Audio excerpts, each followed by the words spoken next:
3 ans plus tard, ils sont toujours là. Inachevés et laissés à l'abandon, ces 2 portiques de la RCEA symbolisent à eux seuls l'échec de la loi écotaxe.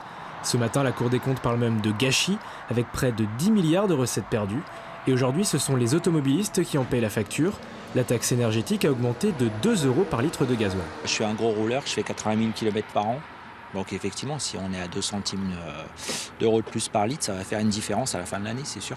Malheureusement, on a l'impression que c'est encore nous qui payons un peu plus que les autres. Et puis voilà quoi, on ponctionne toujours au même finalement. À l'origine, la loi prévoyait de faire payer les poids lourds français et étrangers empruntant toutes les routes non payantes du pays. Mais aujourd'hui, seuls ceux de l'Hexagone en subissent les conséquences. Pour eux, 4 centimes de plus par litre de gasoil. Dominique Pache travaille à Mâcon pour une trentaine de transporteurs européens. Ah, ben, ok, ciao. Pour lui aussi, c'est un beau gâchis. Si on prend le cas des camions étrangers, par exemple, ceux qui utilisent nos routes la plupart, enfin beaucoup les utilisent, il y en a beaucoup qui ne font que passer en France et bien sûr, ils vont prendre leur gasoil au Luxembourg, qui est beaucoup moins cher, et puis ils vont débarquer en Espagne, en Italie, où vous voulez, mais ils seront passés en France sur nos nationales sans rien payer.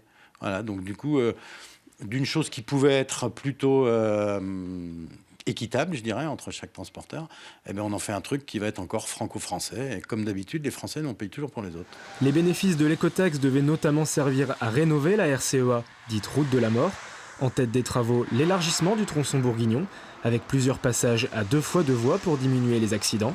La voie rapide estimée à 650 millions d'euros devrait voir le jour en 2025. En attendant, ce sont les usagers français qui payent en faisant le plein.